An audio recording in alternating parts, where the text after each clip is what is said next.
Stone लेंगे तो उसमें तंत्र काट परमानेंट वाला नहीं होगा, बंधन होगा। वो स्टोन मेरा रहेगा ना, उस स्टोन के अंदर ही पूरा आपका जितना तंत्र होगा वो बंदिश हो जाएगा। अगर उसको निकाल फेंकना है तो फिर हर अमावस्या को मैं कहूँ वो प्रॉब्लम वो उसका भोग आपको देना पड़ेगा गुरुकुल में, या मुझे यहाँ पे देना पड़ेगा और स्टोन लेके आना पड़ेगा। नहीं तो साल में एक बार देना पड़ता है। वो शक्ति का भोग रहता है। काट अगर करना है उसका, अगर वो डब्बी वारी है आपके ऊपर से, तो आपके ऊपर का तंत्र उस स्टोन के अंदर बंदिश हो जाएगा। फिर उसको निकालना तो पड़ेगा, और जब तक वो क्लियर नहीं करोगे वो कचरा, तो फिर आपका काम करने में प्रॉब्लम आएगा। समझ में आया? जी माँ डाकिनी और माँ योगिनी को सब शक्ति को रख सकते हो आप, कोई प्रॉब्लम नहीं है। सात्विक में रख सकते हो, तामसिक में रख सकते हो। आप टिंकू जी, आप क्यों ऐसा भाव आपका है, मुझे समझ में नहीं आ रहा है। आप साधक नहीं हो भैया, ठीक है, मैं आपको बता देता हूँ। बहुत तर्क करते हो आप, साधक ऐसा नहीं होता है। आप जिस प्रकार से जो तर्क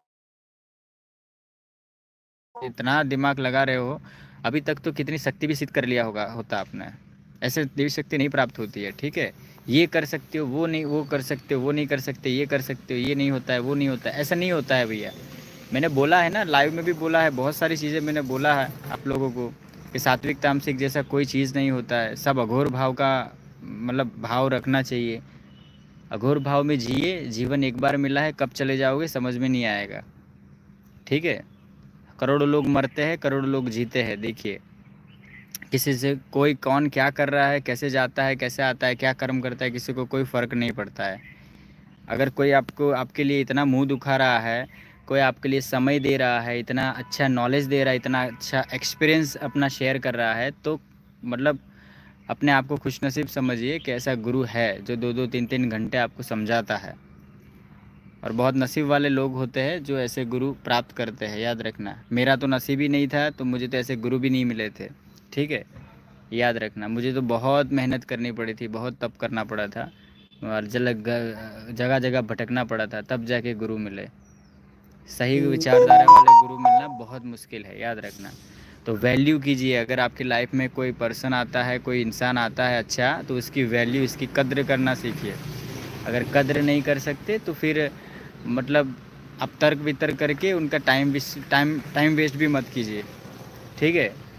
इससे समय का बर्बादी होगा, उनका भी और आपका भी। और दिल मतलब दिल का प्रॉब्लम होगा, वो अलग से। दिल से अच्छा नहीं लगता है ऐसे गुरु को, ठीक है। उनको बुरा लगता है कि यार ये इस इंसान को कितना समझाए फिर भी नहीं समझ रहा है।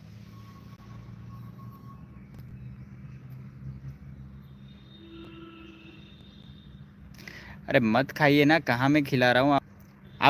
आप ये जो विचारधारा है ना आपकी, यही विचारधारा आपको रोक के रखेगी, जीवन काल आपका बीत जाएगा, आपको कोई शक्ति प्राप्त नहीं होगी, कोई शक्ति आपको मतलब फेस टू फेस नहीं आएगी।